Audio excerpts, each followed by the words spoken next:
푸르만 해세원작 데미안 6부작 첫 번째 시간입니다.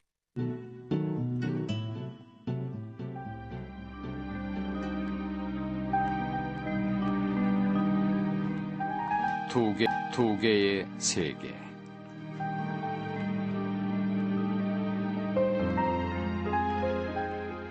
내가 10살 무렵 라틴어 학교에 다니던 그 시절의 경험에서부터 내 이야기를 시작하려 한다. 말해놓고 보니 그 시절로부터 갖가지 향기들이 밀려오고 비애와 유쾌한 전율이 내 안에 파문을 일으킨다.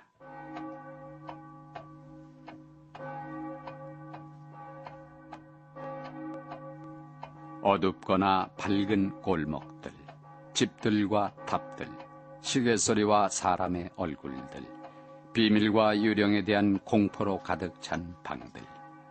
그곳에서는 두 개의 세계가 교차했으며 양극에서 낮이 오고 또 밤이 왔다.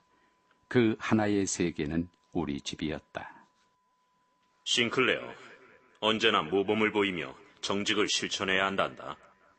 그 세계의 범위는 매우 좁았다. 그것은 어머니와 아버지라고 불렸고 사랑과 엄격이라고도 불렸으며 모범과 교훈이라고도 불렸다. 우리의 미래가 명랑하고 청순하며 아름답기 위해서는 이 세계에 속하지 않으면 안 됐다. 나 술 좀 마셨어! 그래! 어디나 비었는데!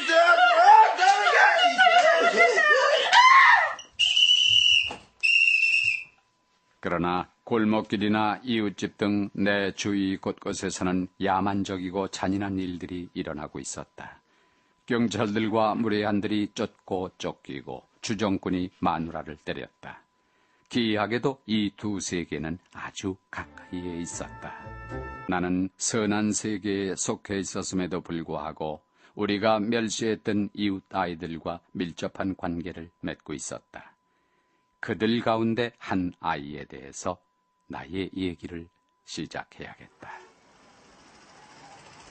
내가 막 10살이 넘었을 때였다. 수업이 없는 오후, 나는 이웃에 사는 두 아이와 빈들빈들 돌아다니고 있었다. 어이! 그때 우리보다 더 큰 아이 하나가 우리 쪽으로 왔다. 13살쯤 되는 힘세고 거친 그 아이는 양복집 아들로서 그의 아버지는 주정꾼이고 다른 가족에 대해서도 악평이 자자했다. 크로모구나. 프란츠 크로모를 나는 잘 알고 있었는데 나는 그를 두려워하고 있었다. 그는 벌써 어른 같은 태도와 말버릇을 흉내내고 있었다. 너희들 나 따라와. 그의 지휘하에 우리는 강변으로 내려갔다. 좁다란 강변은 온통 쓰레기와 파편들, 고물들과 잡동사니들이 널브러져 있었다. 이곳을 샅샅이 뒤져서 쓸만한 물건들은 나한테 갖고 와. 나는 그와 함께 있는 것이 몹시 마음에 걸렸다. 만일 아버지가 알면 당장 이러한 교제를 금하라고 할 것이다. 하지만 크로모가 두려웠다. 그는 명령하고 우리는 복종했다. 크로모가 시킨 일을 끝내고 대화가 시작됐다.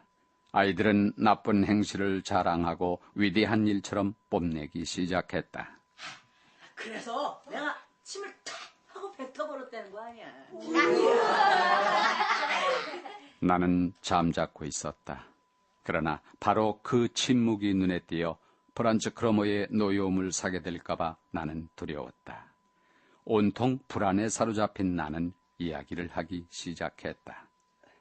모퉁이 물방앗간 근처에 과수원이 하나 있는데 내가 거기서 배낭 가득 사과를 훔쳤어. 그냥 사과가 아니라 제일로 품종이 좋은 것들이었다고. 이야기는 술술 풀려나왔다. 이야기를 꾸며대는데 도취되어 마지막엔 몸이 화끈 달아오를 지경이었다. 그러나 프란츠 크로모는 반쯤 지그시 내리감은 눈으로 나를 뚫어지게 바라봤다. 그거 정말이냐? 정말이지. 맹세할 수 있어? 맹세할 수 있으면 말해봐. 하나님을 걸고. 좋아. 하느님을 걸고. 그래? 그럼 됐어. 우리는 헤어졌다. 나는 서둘러 집으로 향했다. 크로모가 나를 뒤따라왔다. 우리 집 앞에 와서 창에 비쳐드는 햇빛과 어머니 방의 커튼이 보이자 나는 비로소 후유 하고 한숨을 내쉬었다. 마침내 집에 돌아왔구나. 내가 축복받은 집과 밝은 것, 평화로의 복귀. 내가 재빨리 집으로 돌아가려 하자 프란츠 크로모가 내 팔을 잡고 나지막히 말했다. 그렇게 서두를 거 없어. 왜 그래? 날 어쩌자는 거야? 별거 아니야. 몇 마디만 더 물어보고 싶어서. 내게 뭘 더 묻는다는 거지? 나 들어가야 되는데. 넌 물론 알고 있겠지? 모퉁이 물방앗간 옆 과수원이 누구 것인지. 아니야, 난 몰라. 방앗간 주인의 것이겠지. 그의 두 눈은 아기에 차 있었다.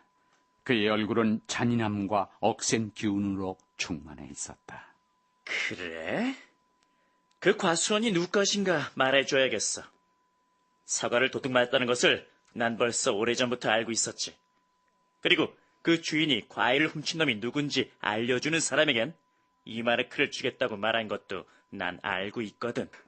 크로모, 그렇지만 넌 물론 아무 말도 않겠지? 아무 말도 않는다고?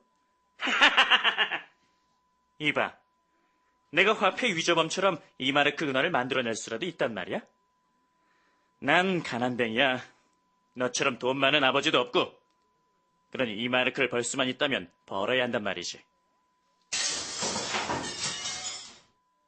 세상은 내 주위에서 산산이 깨어졌다. 그는 나를 고발할 것이다. 나는 범죄자니까. 아버지에게도 말할 것이다. 아마 경찰까지 올지도 모른다. 내가 훔치지 않았다는 건 이제 아무런 문제가 아니었다. 거기에다 나는 맹세까지 하지 않았던가. 크로모, 들어봐. 밀고 하지 말아줘. 그건 좋은 일이 못 될 거야. 자, 내 시계를 줄게. 그것은 은시계였다. 할머니가 물려주신 것이었다. 나는 대가를 치르고서라도 자유를 되찾아야겠다고 생각했다. 이따위 낡아 빠진 은시계 너나 써. 그는 돌아서서 가려고 했다. 나는 그의 옷소매를 잡고 늘어졌다. 그가 이대로 가버린다면 장차 닥칠지 모를 온갖 종류의 일들을 참는 이보다 차라리 죽어버리는 것이 나을 것 같았다. 크로모, 어떻게 하면 좋을지 제발 말 좀 해줘. 정말 무슨 짓이라도 하겠어. 넌 단돈 2마르크만 내게 주면 되는 거야. 그럼 만사가 잘 될 거고. 하지만 난 돈이 한 푼도 없는 걸. 그건 네 문제야.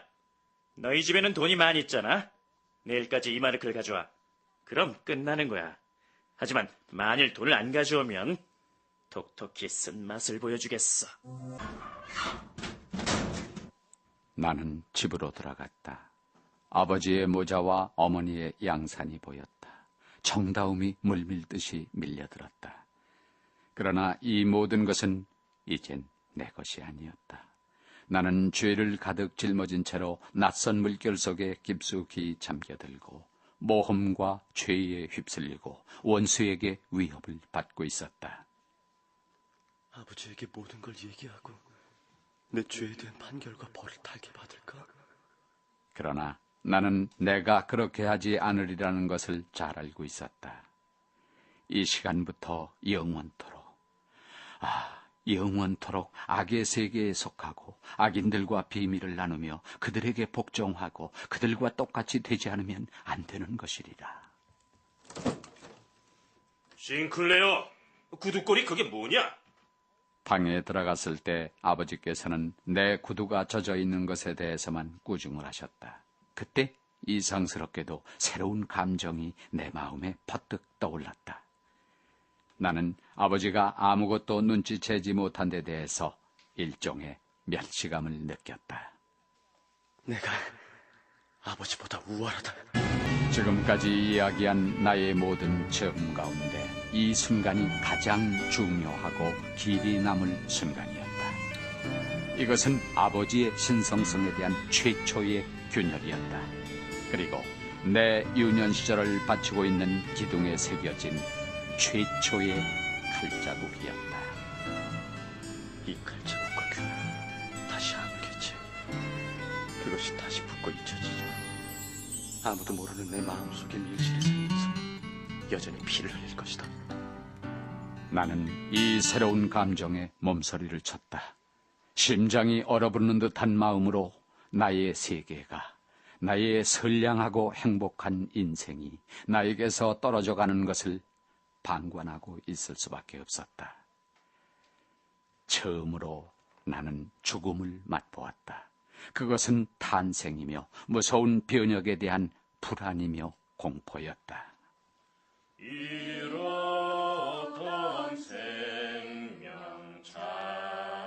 잠자리에 들기 전 가족들의 저녁 기도가 죄 사함의 불길처럼 내 위를 지나갔다. 그렇지만 나는 부르지 않았다. 음조 하나하나가 나에게는 담즙이며 독액이었다. 나는 원수의 눈을 들여다봤다. 야비하게 웃고 있었다. 그의 아기에 찬 눈은 악마처럼 번뜩였다. 나는 꿈을 꾸었다.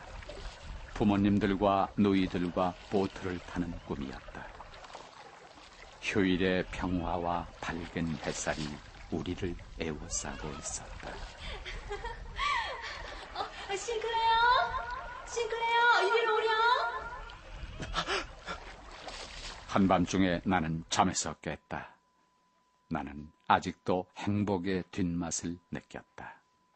그러나 잠시 후 현실로 되돌아와 사악한 눈을 가진 원수를 다시금 마주보고 서게 됐다. 11시가 가까워왔다. 시장에서 크로모가 기다리고 있을 것이었다. 나는 시장에 가지 않으면 안 되는 것이었다. 돈 없이 크로모한테 갈 수는 없었다. 나는 내 조그마한 저금통을 가져가지 않으면 안 됐다. 충분하진 않지만 한 푼도 없는 것보다는 나을 것이며 크로모를 달래놓지 않으면 안 되리라는 육감이 나에게 말해주었던 것이다. 어머니 방에 몰래 들어가 내 저금통을 끄집어내왔다. 65페니가 들어있었다. 이것으로서 나는 최초의 도둑질을 하는 것이었다. 나는 또다시 한 걸음 크로모와 그의 세계에 더 가까이 다가섰고 자꾸만 타락의 길로 내려가고 있음을 느꼈다. 프란츠 크로모는 멀리에서 나를 알아보았다. 갖고 왔지? 나는 움켜쥐고 있던 손을 주머니에서 꺼내어 그 돈을 그의 납작하게 펼친 손바닥 위에 떨어뜨렸다. 65페니로구나. 너무 적다는 건 나도 알아. 하지만 난 이제 한 푼도 없어. 이봐, 신사들 사이에는 질서가 있어야 되는 법이야. 내게서 정당치 않은 건 조금도 받고 싶지 않아. 자, 이런 니켈돈 따위는 집어넣으란 말이야. 하지만 난 돈은 갖고 있지 않은 걸. 내가 알게 뭐야. 그렇지만 너를 불행하게 하고 싶지는 않구나. 넌 아직도 내게 1마르크 35페니의 빚이 있어. 내가 언제 그걸 받을 수가 있지? 그럼 틀림없이 받도록 해줄게. 아버지한테 말할 수 없다는 것쯤은 너도 물론 이해해 주겠지? 그건 나하고 상관이 없는 일이야. 하지만 좀 더 기다려주지. 모레 오후 너에게 휘파람을 불겠어. 그땐 확실히 가져오란 말이야. 내 휘파람 소리 알지? 장소의 구분 없이 놀고 있을 때나 공부할 때나 나를 예속시키고 이제는 나의 운명이 되어버린 그놈의 휘파람이 쫓아오지 않는 경우라고는 없었다. 돈은 준비됐겠지. 이런 일이 몇 주간은 계속되었으리라. 그러나 내게는 그것이 수년, 아니 영겁인 양 생각됐다. 내 평생에 그 이상으로 더 큰 절망과 더 큰 굴종을 느껴본 적은 정말이지 전혀 없었다. 번번이 내가 돈을 갖지 않고 나타나자 놈은 다른 방식으로 나를 괴롭히고 이용하기 시작했다. 나 대신 아버지 심부름을 갔다 와. 10분 동안 한쪽 다리로 토끼띠을 뛰어. 길 가는 사람의 윗도리에 종이 쪽지를 붙여놔. 여러 날 밤 나는 꿈속에서도 이 괴로움을 계속 맛보았으며 악몽으로 인해 식은땀을 흘리게 됐다. 얼마 동안을 나는 앓게 됐다. 그래요. 왜 이리 땀을 흘리는 거니? 아무래도 무슨 일이 있나 보구나. 내가 자리에 누워 있는데 어머니가 초콜릿 한 개를 주셨다. 싫어, 싫어! 아무것도 먹기 싫어! 그 시절의 내 상태는 정신착란의 일종이었을 것이다. 우리 집의 정돈된 평화의 한복판에서 나는 두려워 떨고 가책을 받으면서 유령처럼 살았다. 헤르만 헤세 원작 데미안 일부를 들으셨습니다.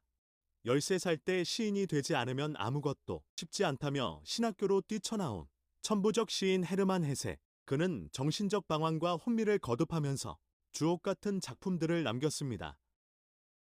오늘은 그의 작품 세계와 주요 작품을 서울대 도고동문학과 임종대 교수의 말씀으로 들어보겠습니다. 헤세는 20세기 문학에서 뛰어난 서정성을 발휘한 작가입니다.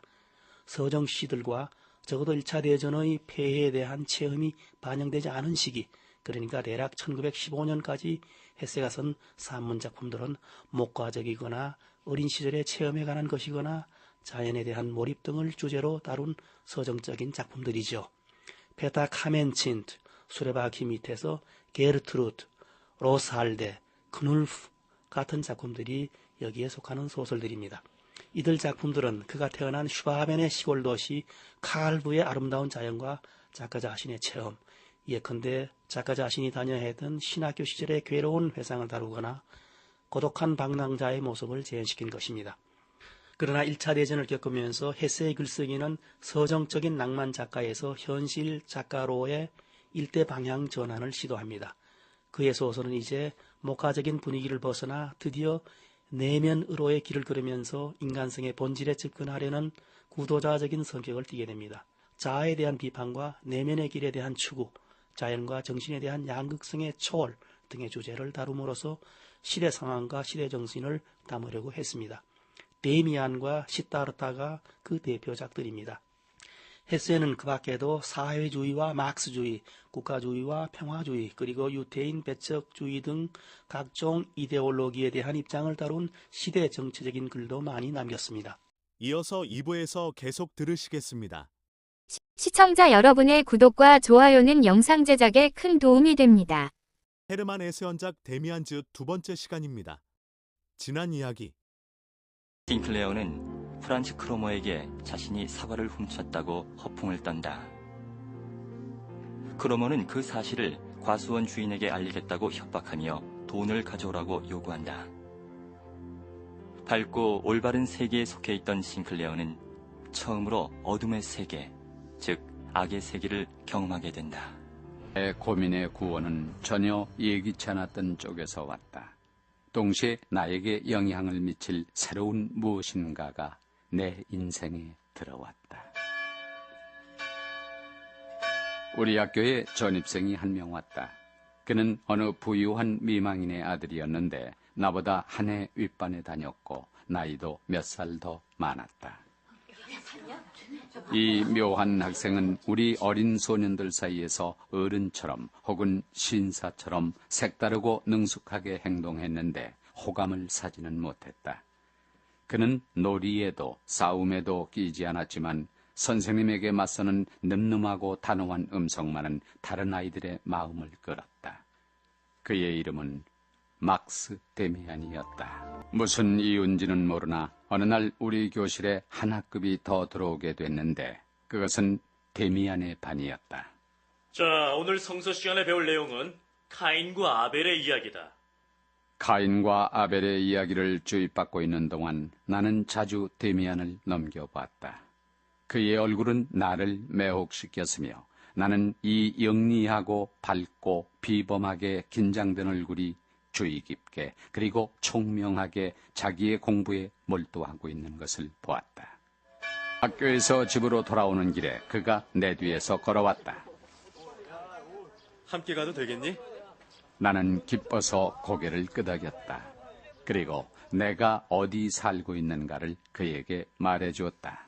아, 거기? 현관위에 달린 독특한 장식물이 흥미롭던데. 나는 그가 우리 집을 나보다 더 잘 알고 있는 것 같아 놀랐다. 그는 대문 아치 위에 종속으로 된 일종의 문장을 말하는 것 같았다. 새거나 뭐 그 비슷한 것일걸? 아주 오래됐어. 한번 잘 살펴봐. 때로 그런 건 굉장히 흥미롭거든. 아마 매였지 싶은데.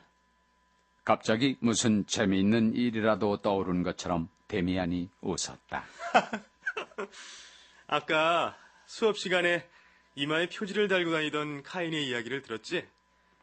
그 이야기가 마음에 들었니? 그렇지 않다. 우리가 배워야 되는 모든 것들 중에서 나의 마음에 드는 것은 드물었다. 난 이 카인의 이야기를 아주 딴판으로 해석할 수도 있다고 생각해. 카인과 그의 이마에 있는 표지에 대해서 말이야. 사실 어떤 사람이 싸움을 하다가 자기 형제를 때려 죽이는 일도 따지고 보면 있을 수 있는 일이지. 또는 그 다음부터는 겁을 먹고 양보를 하게 된다는 것도 가능한 일이고. 그러나 그가 비겁함의 대가로 다른 모든 사람들에게 두려움을 자아내게 하는 훈장을 받는다면 이것이야말로 정말 묘한 일이지. 그건 그럴 거야. 하지만 어떻게 우리가 그 이야기를 달리 설명할 수 있을까? 자, 다른 사람에게 두려움을 주는 무언가를 얼굴에 지니고 있는 사람이 있었다고 하자. 누구 하나 감히 그를 건드리려는 사람은 없었고 그는 그의 자식과 더불어 그들에게 공경의 마음을 일으켰단 말이야. 이 사람은 힘을 가졌고 사람들은 이 사람을 두려워했던 거야. 그것이 그가 표지를 가지게 된 내력이야. 아, 그렇게 설명할 수도 있구나. 사람들은 카인의 자식들을 두려워한 거야. 그들이 표지를 달고 있기 때문이지. 사람들은 이 표지가 있는 놈은 무섭다고 생각했어. 용기와 개성을 지닌 사람은 언제나 무서운 법이니까. 두려움을 모르는 자와 무서운 일가족이 방황하고 다닌다는 것은 매우 불편한 일일 거야. 그래서 사람들은 이 일가족에 대해 보복을 하고 안갚음을 하기 위해 하나의 전설을 만들어 붙였던 거란 말이지. 그럼 카인이 정말 하나도 나쁘지 않았단 말이지? 그렇기도 하고 그렇지 않다고도 할 수 있지. 간단히 말해서 나는 카인이 뛰어난 녀석이라고 생각하는 거야. 단지 사람들이 그에 대해서 겁을 먹고 있었기 때문에 그러한 이야기를 그에게 지어준 거란 말이야. 나는 어리둥절해졌다. 카인이 고상한 사람이고 아벨이 겁쟁이라니. 카인의 표지가 특성이라니. 그건 신에 대한 불경한 일이고 방종한 일이야. 평소에 나는 단 한 번도 성서 이야기나 그 어떤 다른 이야기에 대해서 그렇게 되짚어 생각해 본 적이 없었다. 그리고 또 이렇게 오랫동안 프란츠 크로머를 잊어본 적도 없었다. 나는 집에서 다시 한번 성서를 정독해 보았다. 혼란스러웠다. 나는 밝고 청순한 세계에 살고 있었으며 아벨의 일종이기도 했다. 그런데 지금은 너무나도 깊숙이 굴러떨어져서 헤어나지 못하고 있는 것이었다. 어떻게 해서 그렇게 됐단 말인가? 순간 갑자기 한 가지 회상이 떠올라 하마터면 숨이 막힐 뻔했다. 현재의 내 불행이 비롯됐던 그 불쾌한 밤에 나는 아버지와 그의 밝은 세계와 지혜를 단 한 번에 통찰한 양 멸시했던 것이다. 내가 아버지보다 우월하다. 그렇다. 그때 나 자신은 카인이었고 또 표지까지 달고 있었는데 나는 악과 불행을 통해서 나의 아버지보다도 그 어떤 선인보다도 우월하다고 상상했던 것이다. 그것은 나를 슬프게 하고 이상스러운 흥분이 일시에 타올랐다. 데미안 자신이야말로 카인 같은 존재가 아닐까? 나는 이 생각에 결론을 낼 수가 없었다.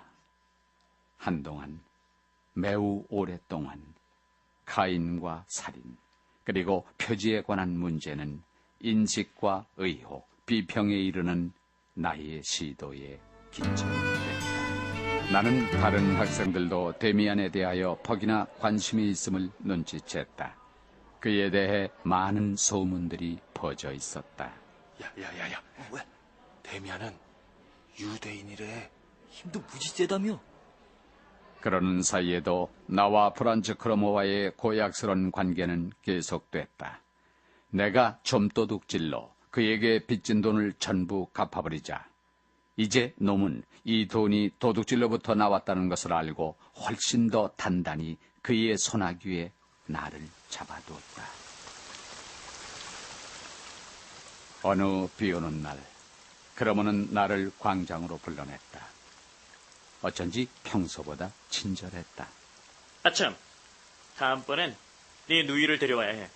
나이 많은 누나 말이야. 그건 안 돼. 누나가 따라오지 않을 거야. 네 누이가 사귀고 싶다는 거야. 넌 그저 누이를 산책에 데리고 나오기만 하면 돼. 내일 휘파람을 불게. 그가 가버렸다. 그따위 일은 하지 않겠다는 결심이 확고해졌다. 크로모가 나에게 어떻게 보복을 할 것인가에 대해서는 감히 생각해 볼 수도 없었다. 싱클레어! 그때 시원스럽고도 낮은 목소리가 나를 불렀다. 그것은 막스 데미안이었다. 깜짝 놀랐잖아. 그는 나를 쳐다봤다. 이때만큼 그의 눈초리가 어른스럽고 상대를 압도하며 동시에 꿰뚫어보는 눈초리였던 적은 없었다. 너 두려워하는 사람이 있지? 아니야. 난 때때로 독심술을 시험하지. 자, 내가 너를 좋아하거나 혹은 너에게 흥미를 갖고 있다고 가정하자. 그래서 이제는 내 마음속에 어떠한가를 알고 싶어. 난 너를 깜짝 놀라게 했지? 그것은 내게 두려워하는 물건이나 사람이 있다는 말이거든. 내 말이 틀렸니? 나는 그의 음성과 지배력에 압도당했다. 나는 그저 머리를 끄덕일 뿐이었다. 맞았구나. 그럼 조금 전에 간 그놈의 이름이 뭔지 알고 있지? 나는 소스라치게 놀랐다. 침해당한 나의 비밀이 나의 내부에서 고통스럽게 몸을 뒤틀었다. 그것은 밝은 데 나오기를 원치 않았던 것이다. 말해봐. 프란츠 크로모 말이야? 그래, 장하다. 우린 이제 친구가 되겠구나. 크로몬과 뭔가 하는 놈은 분명 나쁜 놈일 거야.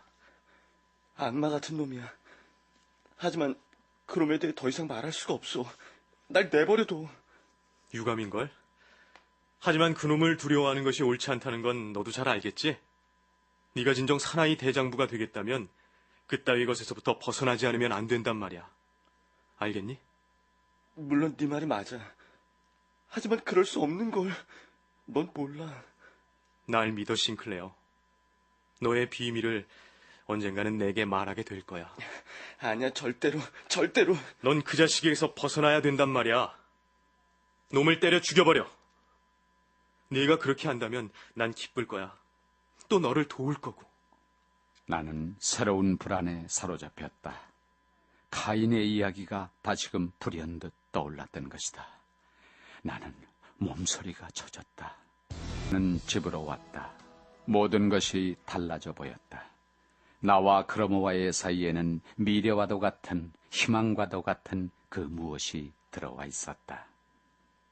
난 더 이상 혼자가 아니야. 우리 집 앞에서 들리던 크로모의 휘파람 소리는 하루가 지나고 이틀, 사흘, 일주일이 지나도록 들리지 않았다. 나는 도저히 그 사실을 믿을 수 없었다. 골목에서 나를 만나도 그는 얼굴을 거칠게 찌푸리고는 나를 피해 그대로 되돌아서 버렸다. 안녕, 싱클레어. 그 무렵의 어느 날 데미안이 다시 나타났다. 학교 앞에서 나를 기다리고 있었다. 어떻게 지내니? 크로모도 이젠 널 괴롭히지 않지? 네가 그랬어? 도대체 어떻게 해? 난 뭐가 뭔지 모르겠어. 녀석이 전혀 나타나질 않으니. 잘 됐네. 만일 놈이 언제고 다시 오거든 놈에게 그저 데미안을 기억하라고만 말해. 그 애하고 싸움을 해서 실컷 때려주기라도 한 거야? 아니야. 난 그저 널 내버려 두는 게 녀석에게도 이익이 될 거라는 점을 분명히 말해줬을 뿐이야. 그에게 더 캐물으려고 했지만 그는 가버렸고 나는 그에 대해 감사와 두려움, 경탄과 불안, 호감과 내적인 반항 등이 기묘하게 뒤섞인 답답한 느낌을 품은 채 남아있었다. 갑자기 악마의 그물에서 해방됐다. 다시금 밝고 즐거운 세계가 내 앞에 놓여 있었다. 다시 열린 낙원으로, 아버지와 어머니의 밝은 세계로, 누이들에게로, 청순한 향기와 아벨에 대한 신의 총애에게로 도망쳐 왔던 것이다. 나는 내가 찾은 자유에 대해 확신을 얻고 참회했다. 그래서 어머니에게 가서 크로모에게 돈을 주고 장난감 지폐로 채워놓은 저금통을 보였다. 전 거짓말을 하고 못된 친구가 강요하는 도둑질을 했습니다. 어머니는 전부 이해하진 못했지만 나의 달라진 눈빛을 보고 내가 회복되어 다시 당신에게로 돌아왔음을 느끼셨던 모양이다. 싱클레어. 나는 모범적인 아들이 됐으며 기도를 드릴 때는 구원을 얻은 자와 회개한 자의 환희에 찬 감정으로 휩싸였다. 그러나 완전히 안정을 찾은 것은 아니었다. 나는 데미안에게 참회를 했어야 했다. 나는 집으로 돌아왔고 자비로 받아들여졌다. 그러나 데미안은 이 세계에 속해 있지 않았다. 그는 크로모와는 달랐으나 그래도 유혹자며 나로 하여금 두 번째 나쁜 세계와 인연을 맺도록 했던 것이다. 그러나 이제 막 아벨이 된 내가 다시 아벨을 버리고 카인을 찬미할 순 없어. 나는 크로모와 악마의 손에서 해방됐지만 그것은 나 자신의 힘과 노력에 의한 것은 아니었다. 다정스러운 손이 나를 붙들어 구원해준 지금 나는 맹목적인 마음으로 아버지와 어머니의 밝은 세계의 예속을 택했던 것이다. 아버지와 산책을 하러 나갔을 때 나는 아버지에게 물었다. 자, 아버지. 많은 사람들이 아벨보다 카인이 좋은 사람이라고 설명하는 데 대해서 어떻게 생각해야 돼요? 그건 전혀 새로울 게 없는 견해야. 이미 원시 그리스도교 시대에도 있었고 여러 종파에서 전도됐는데 그 종파들 가운데 하나를 카인교라고 불렀단다. 그러나 이 미치광이 교인은 우리의 믿음을 파괴하려는 악마의 유혹 이외 아무것도 아니야. 만일 그들이 옳다면 신이 잘못 생각하신 것이고 따라서 성수의 신은 그릇된 신이라는 결론이 나오기 때문이지. 아버지는 그런 생각은 단연코 버려야 한다고 진지하게 경고하셨다.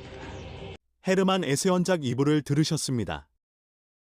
헤세가 말하기를 이 책에는 지난날 내가 체험한 어두운 생활의 한 조각이 숨겨져 있다고 했습니다.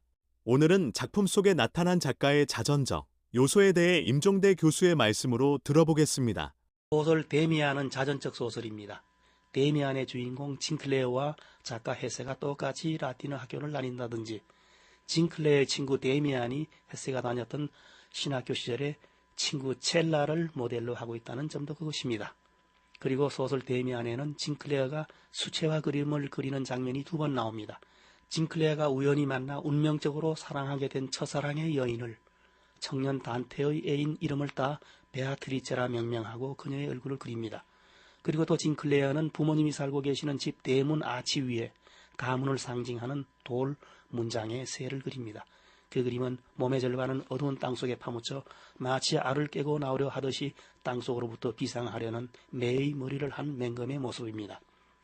작가 헤세 역시 화가처럼 그림을 그렸습니다. 신학교 시절에 그린 찰스 디킨스의 작품에 등장하는 주인공들의 연작 사파와 그가 보낸 엽서 뒷면에 그려진 수많은 습작들은 데미안을 발표하기 전에 헤세가 그린 그림들입니다.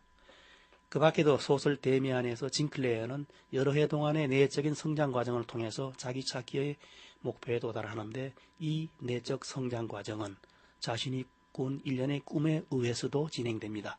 이는 정신 분석학자 융과 프로이트의 분석 심리학의 영향을 받은 것입니다. 헤세가 데미안을 집필하던 시기는 심한 우울증에 시달리던 때였습니다. 당시 헤세는 정신과 의사에게 심리 분석 치료를 받았는데 그를 통해 프로이트의 꿈에 관한 심층 심리학적 학설을 소설 데미안에 활용할 수 있었죠.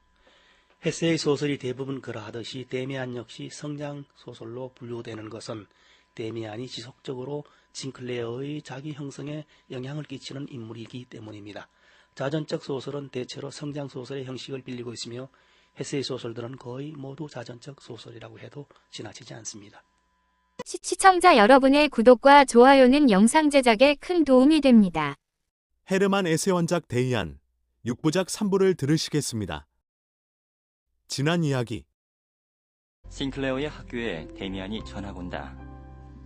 싱클레어는 데미안을 통해 카인과 아벨이라는 새로운 해석으로 선과 악을 생각하게 되고, 데미안은 크로머를 만나 싱클레어를 올가면 올가미를 풀어준다. 싱클레어는 다시 예전의 모습을 되찾는다. 프란츠 크로머는 오래전에 내 생활에서 사라졌다. 그렇지만 내 비극의 또 한 명의 중요한 인물인 막스 데미안은 나의 주위에서 완전히 사라지진 않았다. 그는 내 삶의 가장자리에 서 있었으나 그렇다고 무슨 영향을 끼치진 않았다. 그런데 비로소 그가 다시 내게 가까이 다가와 힘과 영향을 미치기 시작했다. 우리 집 앞 골목이었다. 나는 그가 손에 노트를 쥐고 있는 것을 보았다. 그는 우리 집 대문 위에 새가 붙어있는 낡은 문장을 그리고 있었다. 나는 그의 주도 면밀하고 차가우면서도 밝은 얼굴을 보았다. 그것은 어른의 얼굴이었다.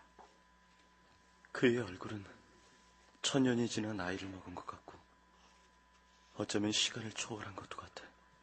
아니, 우리가 살고 있는 것과는 다른 시간의 낙인이 찍혀있는 것만 같아. 데미안은 관례대로 그의 동급생과 함께 교회에서 견진 성사를 받지 않았다. 그리하여 그것에 대해서도 곧 소문이 돌았다. 야야, 데미안은 유대인이구나. 이교도래. 어머니랑 사귀에 빠져 있다던데. 어머니랑 연인처럼 산다. 그의 어머니는 그를 또래보다 2년이나 늦게 견진 성사를 받게 했다.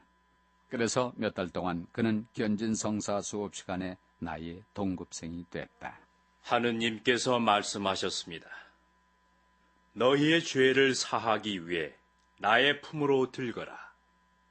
신부의 말씀은 아름답고 가치 있을지는 몰라도 현실적이고 자극적인 것은 아니었다. 내가 수업에 무관심하면 할수록 나의 관심은 막스 데미안에게 접근해 갔다. 어떤 끈이 우리를 묶어주고 있는 것 같았다. 자, 그럼 카인과 아벨의 이야기를 통해서 주님의 가르침을 배워보도록 하겠습니다. 바로 그 순간 나는 일종의 영감이나 경고 같은 것을 느꼈다. 내가 시선을 들자 앞줄 의자에 앉아있는 데미안의 얼굴이 나에게 향해져 있음을 보았다. 신부님의 말씀은 사실과 달라. 얼마든지 달리 볼 수 있을 뿐 아니라 그것에 대해 비판할 수 있어. 그 순간 나와 데미안은 다시 결합됐다. 이상한 일은 나는 그것이 마술처럼 공간에 전파되어 가는 것을 보았다. 그가 자신의 힘으로 그렇게 할 수 있었는지 혹은 그것이 순전한 우연이었는지는 알 길이 없었다. 며칠 후 데미안은 종교 시간에 갑자기 자리를 바꾸고 내 앞에 와 앉았다. 그는 나에게 학생들 가운데 누가 자기의 흥미를 끄는가, 그리고 자기가 어떤 방법으로 그들을 연구하는가를 말해주었다. 내가 엄지손가락으로 너에게 손짓을 하면 누구누구가 우리를 돌아다보거나 아니면 목덜미를 긁을 거야. 그의 말은 사실이었다. 정말 다른 사람의 생각을 네가 원하는 대로 조종할 수 있다는 말이야? 아니, 그건 불가능해. 사람에게 자유의지 같은 건 없어. 하지만 누군가를 잘 관찰할 수는 있지. 그러면 그 사람이 뭘 생각하는가 또는 느끼고 있는가를 정확하게 알 수 있어. 그렇게 되면 대개는 그 사람이 다음 순간에 뭘 하게 될 것인가도 예측할 수 있거든. 독심술이란 말을 하마터면 입 밖에 내어 오랫동안 간직해두었던 크로모와의 장면을 상기시켜줄까도 생각했다. 그러나 그 일은 우리 두 사람 사이에 이제는 미묘한 문제가 되어 있었다.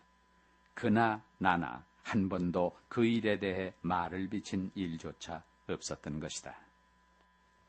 넌 사람은 자유의지를 갖고 있지 않다면서 의지를 집중시키기만 하면 자기의 목적에 도달할 수 있다고 했는데 그건 서로 일치되지 않는걸? 내가 내 의지를 지배할 수 없다면 나는 의지를 이곳저곳에 임의로 집중시킬 수도 없단 말이야. 문제는 단순해. 우리는 이것저것 상상할 수도 있고 북극에 가고 싶다든가 하는 일을 공상할 수도 있지.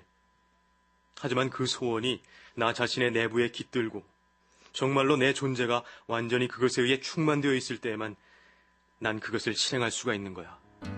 그 사이 나의 신앙심에는 많은 균열이 생겼다. 데미안은 나로 하여금 이야기와 교의를 보다 더 자유롭게 해석하도록 해주었다. 자, 오늘은 골고다 언덕에 관한 얘기를 들려주겠어요. 구세주의 고난과 죽음에 관한 성서의 이야기는 옛날부터 나에게 깊은 인상을 주었다. 그 수업이 끝날 즈음 데미안이 생각에 잠긴 채 내게 말했다. 싱클레어, 그 얘기를 다시 한번 음미해봐. 두 명의 도둑에 관한 이야기 말이야. 그건 우직스러운 도둑에 대한 감상적인 종교 이야기일 뿐이야. 처음에 그는 범죄자이고 수치스러운 행위를 했는데 이제 개전과 후회의 눈물 어린 축제를 올리고 있으니 말이야. 무덤에서 겨우 2발자국 떨어진 곳에서 그따위 후회가 무슨 의미가 있단 말이야? 만일 내가 그 두 도둑 가운데 하나를 친구로 골라야 한다면 난 눈물을 찔끔거리는 개종자가 아니라 다른 쪽의 도둑을 고를 거야. 그는 마지막까지 자기의 길을 갔고 최후의 순간까지도 그를 도와주었던 악마에게서 비겁하게 손을 빼지는 않았거든. 아마 그도 역시 카인의 후예일 거야. 나는 몹시 당황했다. 십자가에 못 박히는 그 이야기에는 아주 정통이 있는 줄 알았는데 이제야 비로소 나는 내가 얼마나 개성 없이, 얼마나 상상력 없이 그 이야기를 듣고 읽었던가를 알아차렸던 것이다. 그건 가장 신성한 것까지 농락하는 거야. 그래. 신이란 어진 것, 고귀한 것, 그리고 아름다운 거야. 하지만 세상의 절반은 악마의 것으로 되어 있어. 이런 절반은 은폐당하고 묵살되고 있지. 난 이런 전부를 존중하고 신성시해야 한다고 생각해. 데미안이 그때 신과 악마의 세계에 관하여 이야기한 것은 바로 내 자신의 신화였고 두 개의 세계, 즉 밝음과 어두움에 관한 나 자신의 생각이었다. 나는 내 친구에게 옛날 유년 시절부터 품고 있었던 두 개의 세계에 대해 이야기했다. 사실상 금지된 추악한 것들도 현실에는 존재한단 말이야. 그런데 그것들은 금지돼 있거든. 그래서 우리는 그것을 단념할 수밖에 없어. 난 살인과 온갖 악덕이 존재한다는 걸 알고 있어.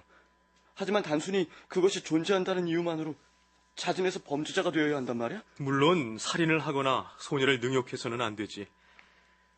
그러나 넌 아직도 허용된 것과 금지된 것이라고 불리는 것을 깨달을 수 있는 데까지는 가지 못했어.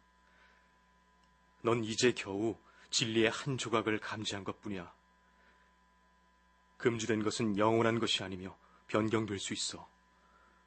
우리 각자는 허용된 것과 금지된 것을 제 자신의 힘으로 찾아야 하는 거야. 우리의 견진성사가 다가오고 있었다. 견진성사를 위해서 받은 종교 수업의 가치는 내가 여기에서 배운 것 가운데 들어있는 것이 아니라 데미안의 영향 속에서 지낸 일 가운데 있었다. 이제 나는 교회가 아니라 아주 다른 것에, 즉 사상과 개성의 교단에 입회할 준비가 되어 있었다. 그 대표자나 사도는 데미안이었다. 이제 모든 것이 달라졌다. 부모님은 낭패감을 가지고 나를 바라보셨다.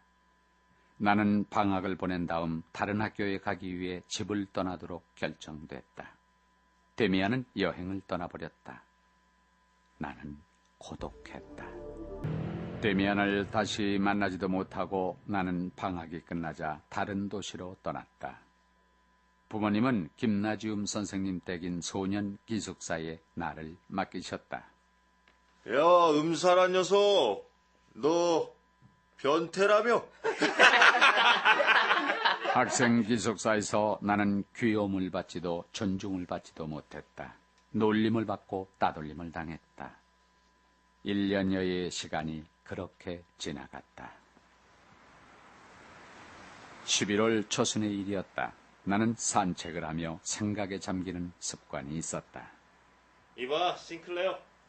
우리 기숙사에서 제일 나이가 많은 알폰스 베크였다. 여기서 뭐 하는 거야? 너 시를 짓고 있지? 이렇게 저녁 안개 속을 가을의 사색에 잠겨서 거닐 때는 반드시 사연이 있는 법이거든. 그럴 때는 흔히 시를 쓰지. 하이니 하이네를 봐. 난 그렇게 감상적이지 않아. 좋도록 해. 하지만 이런 날씨에는 포도주나 뭐 그 비슷한 것을 파는 조용한 곳을 찾아가는 것이 낫다고 생각하는데. 우리는 어느 조그만 교회의 술집에 앉아서 포도주를 마셨다. 야, 너 카인과 아벨 이야기 알지? 카인의 표지란 말이야. 베크는 즐거이 내 말에 귀를 기울였다. 마침내 이야기를 들어줄 수 있는 사람을 얻은 것이다.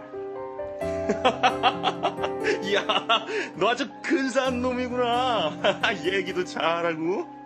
내 가슴은 이야기하고 알리고 싶었던 욕구로 용솟음쳐 흐르게 하고 그것을 인정받는 데 대한 기쁨으로 부풀어 올랐다. 야, 싱클레어, 여자 얘기도 좀 해봐. 네가 겪은 사랑의 유희 말이야. 그러자 더는 이야기를 할 수 없었다. 경험을 한 적이 한 번도 없기 때문이다. 여자애들에 관해서는 베이크가 훨씬 더 많이 알고 있었다. 난 18살이지만 경험이 많아. 여자란 아름다운 거지만 은근한 것 이외에는 아무것도 원하지 않는 존재지. 그러니까 부인네들에게서 더 많은 성과를 바랄 수가 있는데 말이야. 부인네들은 훨씬 말귀를 잘 알아듣거든. 아, 너도 알지? 문구점 주인 야크겔크 부인 말이야. 그런 여자와는 얘기가 통하지. 나는 완전히 매혹당해 몽롱해져서 앉아 있었다. 그것은 감미롭고 천국 같았다. 우리가 술집에 앉아 있는 것에서부터 나누는 이야기는 모두 엄격히 금지되어 있는 것이었다. 하지만 뭔가 매력적이고 감미로운 것이 있었는데 그것은 반란과 방탕이었고 생명이자 정신이었다. 나는 몹시 타락해갔다. 우리 학교에서는 폭주가 성행했고 난행이 속출했다. 나는 그들 사이에서 최연소 중 하나였다. 그러나 나는 대장이며 새별이었고 유명하고도 거침없는 술집 단골 손님이 됐다. 나는 다시 한번 완전히 어두운 세계, 악마에 속해 있었다. 난 나 자신을 파멸시키는 미치광이 소동 속에서 살고 있구나. 내 마음은 비참하기 그지없었다. 친구들에게 비상하고 날카로운 녀석이라고 일컬어지는 반면에 내 마음 깊숙한 곳에서는 불안에 가득 찬 나의 영혼이 두려워 떨고 있었다. 선생, 학교, 부모, 교회? 그런 것들이 우릴 구원할 수 있다고? 천만에! 나는 철면피한 탕하임에 틀림없었지만 사실은즉 외로웠고 사랑에 대한 이글이글 타는 동경과 가망 없는 그리움에 북받쳐 있었다. 나는 친구들 사이에서 끊임없이 고독했다. 나에게 가장 결핍되어 있던 한 가지는 바로 친구였다. 나의 악행은 이미 오래전부터 비밀이 아니었다. 싱클레어는 아마 퇴학당할 거야.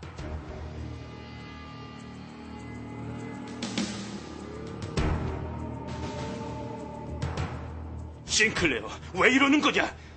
만일 네가 달라지지 않는다면 불명예스럽고 모욕적으로 널 퇴학시키겠다. 그리고 가마원에 집어넣겠어! 사감 선생의 편지를 받고 오신 아버지의 노여움이 폭발했다. 나는 미안한 마음이 들었으나 아버지는 아무 성과도 얻지 못하셨다. 내가 무엇이 되든 아무래도 좋았다. 에라, 될 대로 되라지. 데미안에게는 특별한 원망을 품고 있었다. 그동안 나는 그를 한 번도 만나지 못했다. 그에게 2차례나 편지를 썼지만 아무런 답장도 받지 못했던 것이다. 지금까지 3부를 들으셨습니다. 이 작품은 어린 시절에서 청소년기를 거쳐 성인이 되기까지의 과정에서 겪는 내면의 갈등과 정신적 성장을 담아낸 성장 소설입니다. 임종재 교수님을 모시고 주인공 싱클레어의 의식 성장을 통해 작가가 전하고자 하는 바가 무엇인지 들어보겠습니다. 소설 데미안의 이야기는 라틴어 학교에 다니던 시절부터 대학에 입학할 때까지 전개되는 싱클레어의 내적 성장 과정에 관한 이야기입니다. 원래 밝은 세계에 속하는 싱클레어가 어떻게 해서 어두운 세계를 체험할 수 있게 되고 전국에 가서는 이 두 세계를 모두 존중하게 되는가를 독자들에게 보여주는 것이 작가의 의도입니다. 싱클레어의 어두운 세계 체험은 프란츠 크로마와 데미안을 통해서 이루어집니다. 라틴어 학교 시절에 맞닥뜨린 같은 동네의 불량소년 프란츠 크로마는 밝은 세계에서만 성장해온 싱클레어에게 어두운 세계의 속성, 즉 악마적인 속성을 처음으로 알게 해준 인물입니다. 싱클레어가 그 다음에 만난 어두운 세계의 속성을 가진 인물이 데미안입니다. 그러나 데미안은 악마적인 속성과 신적인 속성을 동시에 가지고 있는 인물입니다. 두 세계의 속성이 결합되어 있는 삶을 지향하는 데미안은 이후 지속적으로 싱클레어의 자기 형성에 운명적인 역할을 끼칩니다. 데미안의 도움을 받아 프란츠 크로마란 악마의 덫에서 해방되지만 크로마를 통한 어두운 세계의 체험은 싱클레어에게는 자기 형성의 한 가지 전제 조건이 됩니다. 이 체험에 의해서 싱클레어는 악마적인 속성이 크로마 같은 특정한 인간에만 있는 것이 아니고 자기 자신에게도 내재하고 있다는 사실을 인식하게 됩니다. 바로 그러한 인식이 그 후 데미안이 가진 전체 세계 존중의 사상을 수용하는 동인이 됩니다. 데미안의 가치관과 데미안의 자기 의식을 싱클레어라는 제3자를 통해서 구현하는 것이 작가의 의도였다는 말이죠. 소설 데미안이 전 세계의 젊은 독자층을 끌어들일 수 있었던 것은 그들 반항 세대의 성향에 맞는 가치관을 해세가 예찬한 데 있습니다. 따라서 이 소설은 기존의 사회 질서를 수호하려는 기성세대에게는 이단적이고 반사회적인 위험한 작품이었습니다. 제3제국 시대에 데미안을 포함한 해세의 모든 작품이 금서 목록에 올랐던 이유가 바로 거기에 있었죠. 시청자 여러분의 구독과 좋아요는 영상 제작에 큰 도움이 됩니다. 헤르만 헤세 원작 6부작 4번째 시간입니다. 지난 이야기, 데미안은 어둠의 세계도 존중받아야 한다고 말하고 싱클레어는 의식의 혼란을 겪는다. 상급 학교로 진학한 싱클레어는 알폰스 베크와 함께 술집에 간다. 거기에서 그는 금지된 것에 유혹을 느낀다. 그는 점점 타락해 간다. 데미안은 어둠의 세계도 존중받아야 한다고 말하고 싱클레어는 의식의 혼란을 겪는다. 상급 학교로 진학한 싱클레어는 알폰스 베크와 술집에 간다. 거기에서 그는 금지된 것에 유혹을 느낀다. 그는 점점 타락해 간다. 봄이 시작될 무렵 알폰소 베크와 만났던 바로 그 공원에서 우연히 한 소녀가 내 주의를 끌었다. 나보다 나이가 많은 것 같진 않아. 하지만 성숙하고 우아하며 벌써 숙녀티가 나는걸. 무엇보다 내가 좋아하는 교만과 소년스러움이 깃들어 있어. 나는 이제까지 한 번도 내가 반한 여자에게 접근하는 데 성공한 적이 없었다. 그리고 그 여자의 경우에도 나는 성공하지 못했다. 그러나 그 인상은 과거의 어떤 소녀들보다 더 깊었다. 그리하여 내 생활에 끼친 이 짝사랑의 영향은 대단했다. 베아트리체. 그녀를 베아트리체라고 부르겠어. 나는 그녀와 단 한마디의 말도 나눈 적이 없었다. 그럼에도 불구하고 그 여자는 나에게 성스러운 전당을 열어주었으며 나를 사원의 기도자로 만들었다. 나는 다시 독서를 즐기고 산책을 즐겼다. 싱클레어, 방탕을 끝내시겠다고? 얼마나 가는지 두고 보자고. 나는 한껏 조소를 받았다. 그러나 무너져버린 생활의 폐허에서 밝은 세계를 건설하려고 노력했으며 나의 내부에서 어두움과 악을 제거하고 신들 앞에 무릎을 꿇고 살았다. 지금의 이 밝은 세계는 나 자신의 창조물이다. 어머니한테는 안전한 곳으로 도망치는 것과는 달라. 그것은 책임감과 자기 절제를 지닌 순전히 나 자신에 의해 새롭게 발견되고 요구된 봉사였던 것이다. 더 이상 음침한 것, 흉측한 것이 존재해서는 안 됐다. 이 모든 것들 대신에 나는 베아트리체의 조상을 모신 나의 제단을 마련했다. 음침한 힘에게서 탈취해온 삶의 몫을 나는 밝은 생에게 제물로 갖다 바쳤다. 리체의 숭배는 나의 인생을 송두리째 변화시켰다. 나의 새로운 신념에 대한 표현을 찾으려고 시도한 것 중에서 가장 중요한 것은 그림을 그리기 시작한 것이다. 나는 그 여자를 내 뜻대로 그리고 싶었다. 그러나 몇 장을 완전히 실패하고는 그만 내던져버렸다. 아니야, 이게 아니야. 그 소녀의 얼굴을 마음속에 그려보려고 하면 할수록 더 잘 되지 않았다. 결국 나는 단순히 공상에 따라서 저절로 이끌려 나오는 대로 얼굴을 그리기 시작했다. 꿈꾸는 듯 붓끝으로 줄을 긋고 화면을 채우는데 나는 점점 익숙해졌다. 완성된 그림 앞에 앉아있자니 이상야릇한 기분이 들었다. 마치 신의 초상 같기도 하고 남자 같기도 하고 여자 같기도 해. 나이도 없고 의지가 강한 것 같으면서도 생명이 충만해 있는 것 같기도 하고. 나는 아주 가까이에서 그것을 바라보았다. 초록빛이 감돌고 크게 뜬 눈. 내 눈을 바라보고 있는 그 눈을 들여다보았다. 그것은 데미안의 얼굴이었다. 그가 어느 초여름 저녁에 내 방 창문으로 태양이 붉게 비쳐들었다. 나는 베아트리체의 초상 혹은 데미안의 초상을 창틀 가운데에 고정시키고 석양이 그 그림을 어떻게 비추는지 바라보았다. 불그스름한 눈과 밝은 이마가 종이 위에서 깊고 맹렬하게 타올랐다. 그러자 점차 그것은 베아트리체나 데미안이 아니라 나 자신이라는 느낌이 들었다. 그것은 나의 생명을 이루고 있는 것이었고 나의 내심, 나의 숙명이었던 것이다. 나는 예전에 읽었던 노발리스의 잠언 중 하나가 불현듯 떠올라 그 초상화 아래에 적었다. 운명과 심성, 하나의 개념에서 나온 이름이니라. 밤에 나는 데미안과 우리 집 문장에 관한 꿈을 꾸었다. 데미안이 그것을 손에 쥐고 있었는데 때로는 그것이 조그마했다가 때론 굉장히 커져서 여러 가지 색깔을 띠곤 했다. 싱클레어, 보기엔 틀리지만 이건 언제나 똑같은 거야. 이걸 먹어봐.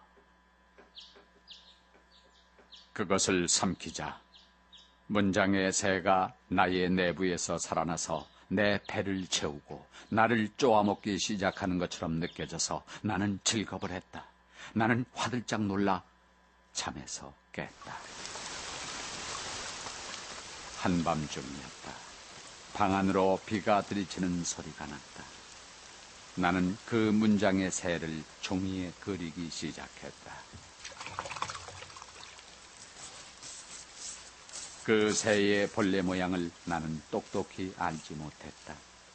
그러나 나는 어떤 몽롱한 욕구에서 강한 색채를 가지고 착수했다.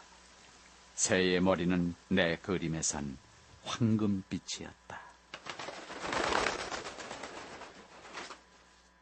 마침내 그려진 것은 날카롭고 겁없는 매의 머리를 가진 한 마리 맹금이었다. 새의 반신은 푸른 하늘을 배경으로 어두운 지구에 박혀 있었다. 그리고 어마어마하게 큰 알에서 나오려는 것처럼 그 속에서 몸부림치고 있었다. 데미안에게 이 그림을 보내야겠어. 새는 알에서 나오려고 투쟁한다. 내가 그린 꿈의 새는 길을 떠나 나의 벗을 찾았다. 매우 신기한 방법으로 나에게 회답이 왔다. 어느 날 휴식 시간에 나는 교실에서 내 책에 종이 쪽지가 꽂혀 있는 걸 발견했다. 무심히 훑어보다 그중 한 문장에 시선을 빼앗기고 말았다. 새는 알에서 나오려고 싸운다. 알은 새의 세계다. 태어나려고 하는 자는 하나의 세계를 깨트리지 않으면 안 된다. 새는 신을 향하여 날아간다. 그 신의 이름은 아프락사스다. 그것은 데미안으로부터의 회답이었던 것이다. 그가 내 그림을 받고는 내가 해석하는 것을 도와주고 있는 것이다. 아프락사스라고 불리는 것의 정체는 뭘까? 난 한 번도 그 말을 들은 적이 없는데.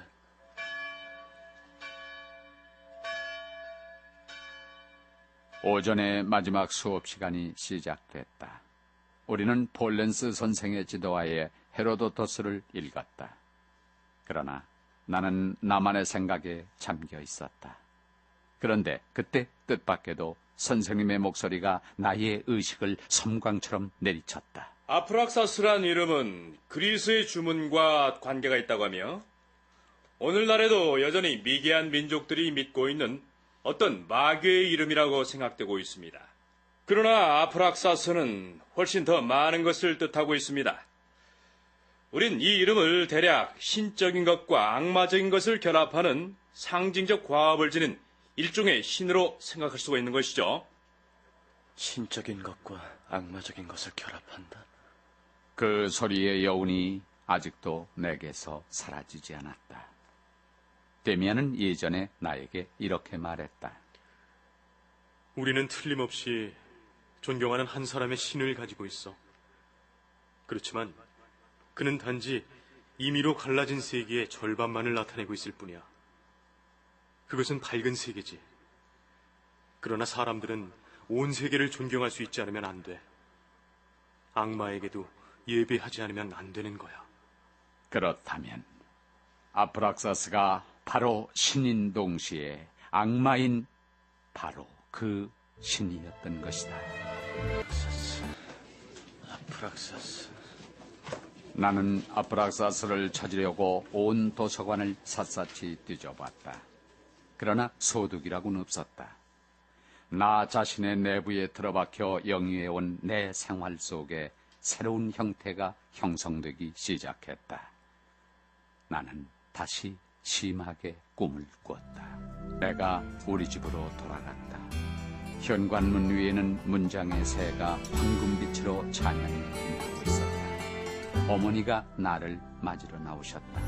내가 포옹하려고 하자 그것은 어머니가 아니라 이제까지 한 번도 본 적이 없는 사람이었다. 어서 오너라, 싱클레어. 그 사람은 막스 데미안과 내가 그린 그림을 닮았지만 그와 달랐으며 극히 여성적인 부인이었다. 고 사랑스러운 포옹을 해주었다. 희열과 공포가 뒤섞였다. 그녀의 포옹은 신에 대한 예배이면서 동시에 죄악이었기 때문이다. 이해가 내 꿈속에서 아프락사스를 부르고 있었다. 희열과 공포, 남성과 여성의 혼합. 사랑은 더 이상 동물적인 어두운衝動이 아니었다. 그것은 또한 내가 베아트리체의 조상에 바쳤던 것처럼 경건하고 정신화된 숭배도 아니었다. 사랑은 천사인 동시에 악마였고 최고의 선이자 극단의 악이었다. 다음해 봄에 나는 김나지움을 졸업하고 대학에 진학하지 않으면 안 됐다. 그러나 나는 아무런 목표도 없었다. 그 당시 나는 우연히 독특한 도피처를 발견했다. 나는 시내를 지나면서 교회의 조그마한 교회에서 오르간이 연주되는 소리를 들었다. 바흐가 연주되고 있었다. 묘적이고 헌신적이며 경건했다. 동경과 세계의 가장 내적인 타, 그리고 세계로부터의 가장 난폭한 재분리와 자기 자신의 어두운 영혼에 대한 절실한 귀기움. 그 표현은 마치 기도처럼 울렸다. 음악이 그치고 오르간 연주자가 밖으로 나왔다. 나보다 나이가 들어 보였으며 다부진 체격이었다. 나는 그를 몰래 따라갔다. 그는 조그마한 주점에 들어갔다. 나는 그의 맞은편에 앉았다. 그는 나를 쫓아버리려는 듯이 쏘아봤다. 내게 무슨 용건이라도 있는 거요? 교회 밖에서 선생님의 연주에 귀를 기울였습니다. 귀찮게 하려는 건 아닙니다. 다만 선생님에게서 행여 뭔가 색다른 것을 발견할 수 있지 않을까 하고 생각했습니다. 대학생이신가 아니면 음악가이신가? 전 음악 듣는 걸 좋아할 뿐입니다. 선생님이 연주하는 것과 같은 구속이 없는 천국과 지옥을 잡아 흔드는 것을 느끼게 해주는 음악 말입니다. 그건 음악이 도덕적이지 않기 때문입니다. 전 언제나 도덕적인 것에 억눌려 괴로움을 받았습니다. 신이자 동시에 악마인 하나의 신이 존재해야 함을 선생님은 아시는지요? 그 신의 이름은 뭐요? 아프락사스입니다. 어디서 아프락사스를 알았어? 저에게 옛 친구가 있습니다. 전 지구에서 나오려고 하는 한 마리의 새를 그려 그에게 보냈죠. 그리고 한 장의 종이를 답장으로 받았습니다. 그 위에 이렇게 적혀 있었어요. 새는 알에서 나오려고 싸운다. 알은 새의 세계다. 태어나려고 하는 자는 하나의 세계를 깨트리지 않으면 안 된다. 새는 신을 향하여 날아간다. 그 신의 이름은 아프락사스다. 우리는 그의 집으로 갔다. 책을 참 많이 갖고 계시는군요. 일부는 아버지의 서재에서 가져온 거요. 우리 아버지는 유명한 목사이자 설교가이시여. 나는 전도 유망한 그의 아들이었고, 하지만 얼마간 정신이 돌아버렸지. 나는 신학부를 떠났어. 우리는 거의 1시간 동안이나 널름거리는 장작불 앞에 엎드려 있었다. 그가 관소를 불 속에 던지자 조그맣고 가느다란 불꽃이 솟구쳐 올랐다. 나는 깜짝 놀랐다. 그것은 누런 매의 머리를 가진 새였다. 사그라져가는 난로의 불 속에서 여러 문자와 여러 형상들이 나타났다. 나는 그에게서 아프락사스에 대해 아무 말도 듣지 못했지만 불을 들여다보았던 일은 나에게 유익했다. 헤르만 헤세 원작 데미안 사부를 들으셨습니다. 새는 알에서 나오기 위해 싸운다. 태어나고자 하는 자는 하나의 세계를 깨뜨려야 한다. 새는 신을 향해 날아간다. 그 신의 이름은 아프락사스다. 이 문장이 의미하는 바는 무엇인지 임종대 교수의 말씀을 들어보겠습니다. 소설 데미안은 데미안의 죽음과 징클레의 부상으로 끝납니다. 1차 대전 참전의 결과였죠. 데미안의 죽음과 징클레의 부상은 유럽이 추구한 문명과 과학기술의 비참한 결과이었으며 데미안과 징클레 같은 청년들이 시대의 속죄의 양이었습니다. 헤세는 그 시대의 야만적인 유럽의 운명을 그린 것입니다. 세계가 새로워지려고 하고 있다. 죽음의 냄새가 난다. 그 어떤 새로운 것도 죽음 없이는 오지 않는다. 라고 징클레어는 말합니다. 새가 태어나려면 알을 깨고 나와야 합니다. 알은 지금까지 깨어나려고 투쟁해온 새의 보금자리였습니다. 새의 태아는 지금까지 알의 보호 속에서 새의 직전 단계까지 생명을 유지해왔습니다. 그러나 지금 알을 깨고 나오지 않으면 장래의 새는 그 알 속에서 알과 함께 파멸해야 합니다. 알을 깨고 나와야 한다는 당위성도 중요하지만 지금 알을 깨지 않으면 안 된다는 시의성 역시 중요합니다. 소설 데미안의 작가는 이 작품을 전쟁 중에 집필했기 때문에 유럽은 온 세계를 획득했다라고 썼지만 이 세계를 획득한 유럽이 알이며 알을 깨고 나오려고 싸우고 있는 장래의 새는 이제 새롭게 태어나야 할 유럽입니다. 실제로 헤세는 전후에 쓴 글에서 유럽이라는 거대한 새가 알에서 나오려 한다. 이 알은 세계이며 이 세계는 완전히 망해야 한다. 라고 말한 적이 있습니다. 이것이 그가 가진 유럽의 현존과 미래에 관한 구도자적인 소망이었습니다. 전쟁이 아직도 한창이던 시절 개인적 위기를 극복하면서 쓴 소설 데미안에서 현존하는 세계는 죽으려 하고 몰락하려 한다. 유럽의 정신은 이성을 잃고 과학기술과 문명 추구에 눈이 멀었다. 라고 탄식하지만 희망을 알을 깨고 이제 막 깨어날 새의 비상에 열어두는 것을 잊지 않았습니다. 시청자 여러분의 구독과 좋아요는 영상 제작에 큰 도움이 됩니다. 헤르만헤세 원작 데미안 6부작 5번째 이야기입니다. 지난 이야기. 싱클레어는 우연히 베아트리체를 만난다. 그녀는 그의 인생을 송두리째 바꿔놓았고 그는 방탕에서 벗어났다. 어느 날 싱클레어는 문장의세를 그려 데미안에게 보내고 한 통의 쪽지를 받는다. 거기에는 세계를 파괴하고 나오려는 새와 아프락사스에 대해 쓰여 있었다. 그 후 싱클레어는 우연히 오르간 연주자인 피스토리우스를 만난다. 내가 피스토리우스에게서 배웠던 가장 중요한 것은 나 자신에게로 가는 길에 한 발자국 더 내디딘 일이었다. 그는 나에게 스스로에 대한 용기와 존경을 간직하라고 일러주었다. 우리가 아프락사스라고 이름 붙여준 새로운 믿음은 아름다운 것이네, 싱클레어. 그러나 그것은 아직도 갓난해지. 고독한 종교. 그것은 공동의 것이 되지 않으면 안 되네. 그 꿈을 실천하게. 자네는 18이야. 장부의 뒤를 따라가지 말고 사랑의 꿈과 소망을 키우게. 두려워 말게. 아프락사스에 대해 알고 있는 사람이라면 그래서는 안 돼. 나는 이 충고가 여러 해 전부터 마음속에 지니고 있던 데미안의 말과 똑같은 음향을 풍긴다고 느꼈다. 그들은 서로에 대해 아무것도 모르는데 나에게 똑같은 말을 한 것이다.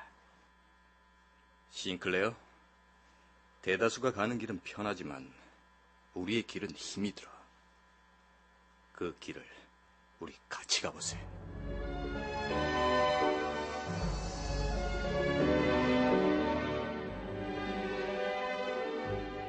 수업 시간 사이 휴식 시간에 나는 한 동급생이 나에게 접근하려고 애쓰고 있음을 눈치챘다. 그는 작달막하고 연약해 보이는 야윈 아이였다. 난 네가 특별한 것을 지니고 있다는 걸 알고 있어. 신령과 접촉하고 있는 게 분명해. 호기심으로 묻는 게 아니야. 나 자신도 구도자인걸. 그는 착한 마귀를 사용하는 마술에 관해 얘기했다. 그것은 자기 자신을 제어하는 법을 배우는 것이라고 했다. 너도 역시 절제하고 있니? 그게 무슨 뜻이야? 성적인 걸 말하는 건가?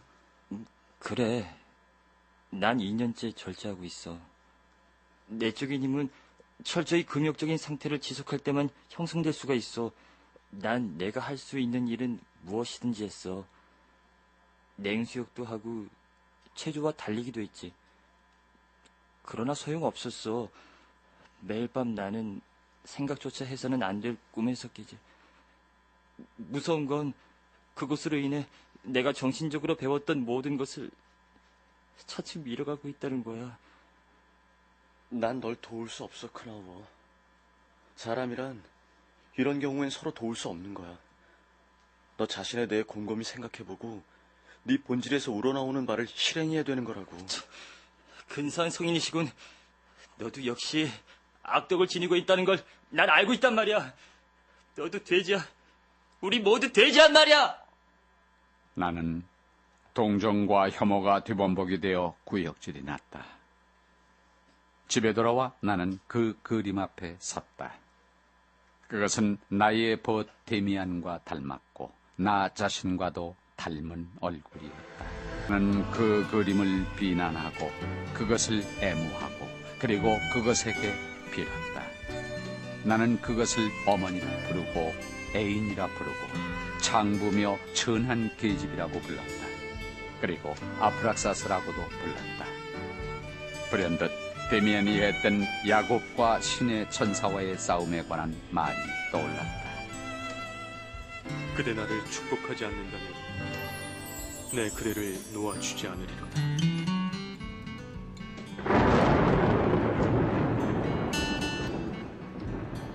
그때 봄의 폭풍과도 같은 어둡고 무거운 들끓는 소리를 들었다. 형언할 수 없는 불안과 체험의 새로운 감정에 와들와들 떨었다. 지난 추억이 내 곁을 밀치면서 흘러갔다. 그러나 그것은 어제와 오늘로서 끝나는 것이 아니라 미래를 반영하고 현재의 나를 새로운 생활 형식으로 이끌어 주었다. 그 형식의 형상은 굉장히 맑고 눈이 부셨다.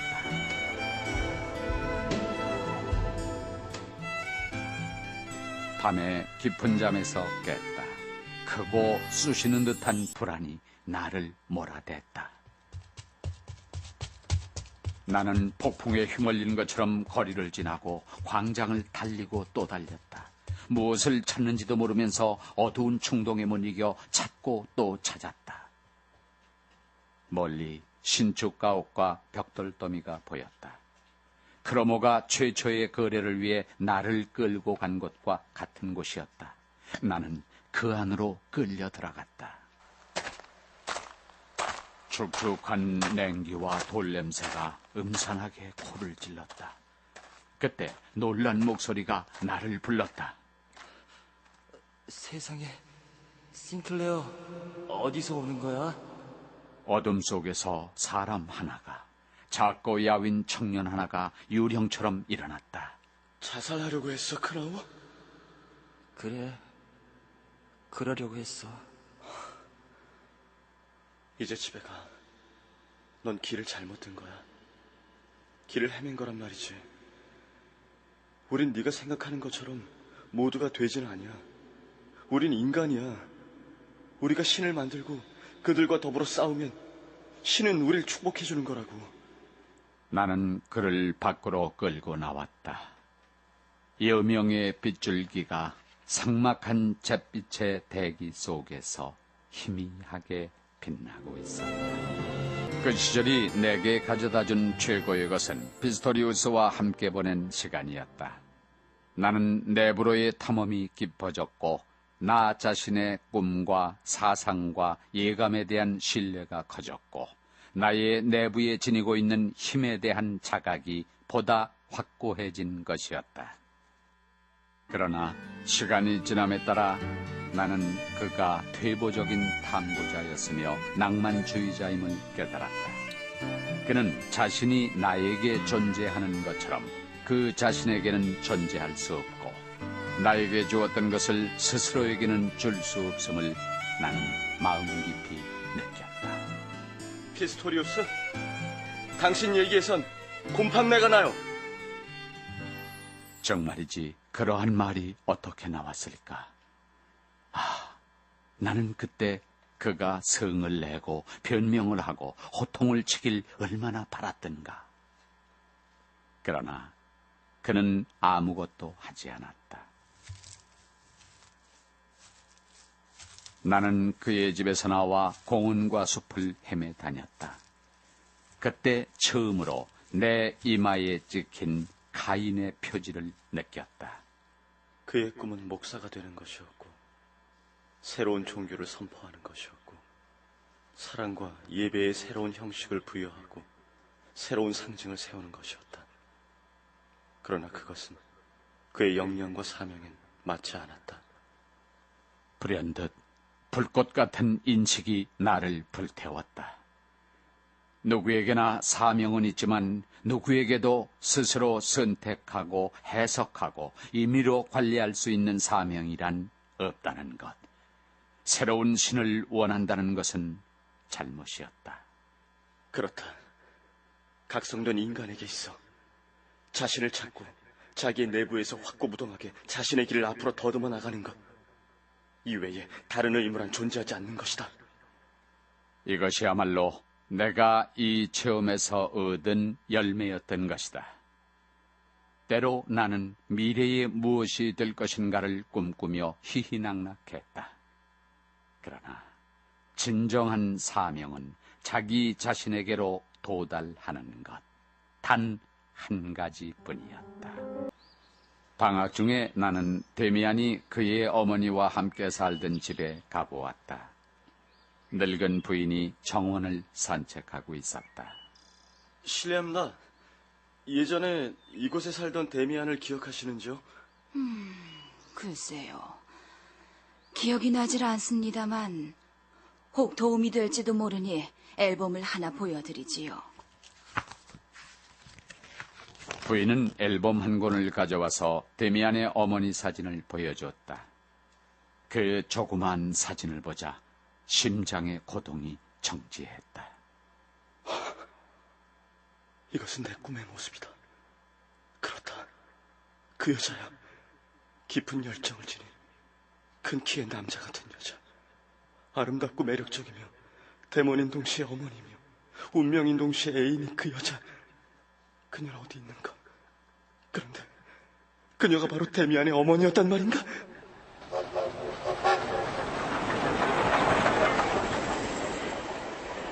그 후 곧 나는 여행을 떠났다.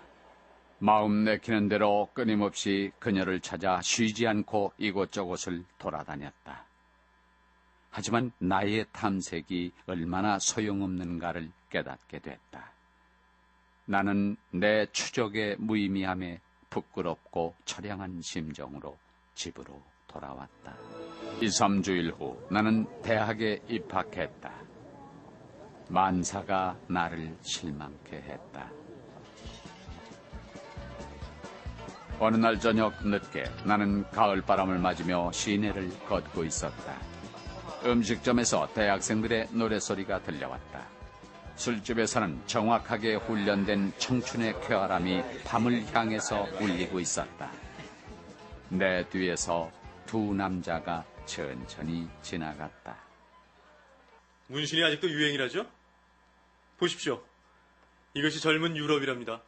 그 음성이 무척 귀에 익었다. 나는 두 사람을 따라갔다. 그중 하나는 자그마한 일본인이었다. 그런데 당신네 일본도 역시 더 나을 것이라고는 없겠죠. 군중에 추종하지 않는 사람들이란 어디를 가도 드무니까요. 물론 여기에도 그런 사람이 있긴 합니다만. 말 한마디 한마디가 나에게 스며들었다. 나는 놀랐다. 그 사람을 알고 있었던 것이다. 그것은 데미안이었다. 데미안! 그가 나에게로 왔다. 그리고 결단성 있게 다문 입과 특이하게 넓은 이마를 지닌 옛날의 그 환한 얼굴을 보여주었다. 여기 있었군, 싱클레어. 저녁 내내 우리를 뒤쫓아왔지? 난 줄 금방 알아차렸군. 물론이지. 넌 변하긴 했지만 여전히 표지를 달고 있으니까. 표지라니? 옛날 우린 그걸 카인의 표지라고 불렀지? 그것은 우리의 표지야. 그래서 우리가 친구가 된 거고. 난 몰랐어. 아니, 알고 있었는지도 모르지. 언젠가 네 초상을 그린 적이 있어. 근데 난 그것이 나와도 닮았다는데 놀랐거든. 그것이 바로 표지였을까? 그것이 표지였지. 네가 여기 와서 정말 좋구나. 우리 어머니도 기뻐하실 거야. 네 어머니? 하지만 날 전혀 모르실 텐데. 아니, 어머니도 너에 관해서 알고 계셔. 내가 말하지 않아도 어머니 널 알아보실 거야. 우리는 곧 옛날처럼 찌꺼렸다. 다만 우리 사이를 처음으로 밀접하게 결합해준 유대, 즉 프란츠 크로모에 대해서만은 이번에도 말이 없었다. 데미안은 유럽의 정신과 현대의 특징에 관해서 얘기했다. 어디를 가도 단합과 집단 형성이 지배하고 있지만 그 어디에도 자유와 사랑이 지배하는 곳은 없어. 학생단체든 합창단이든 그리고 국가에 이르기까지. 그것의 내부는 썩고 낡았으며 붕괴의 직면에 있지. 하지만 단합이란 아름다운 것이잖아. 진정한 단합은 개인이 서로 알게 됨으로써 새로이 생길 수 있는 거고 그것이 세계를 변화시킬 거야. 지금 탄압을 빙자하고 있는 건 단지 오합지졸에 불과한 거지.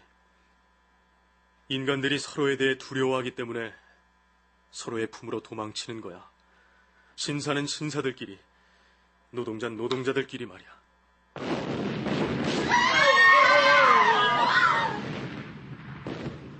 싸움이 벌어질 거야. 머지않아 틀림없이. 물론 그것이 세계를 개선하지는 못하겠지.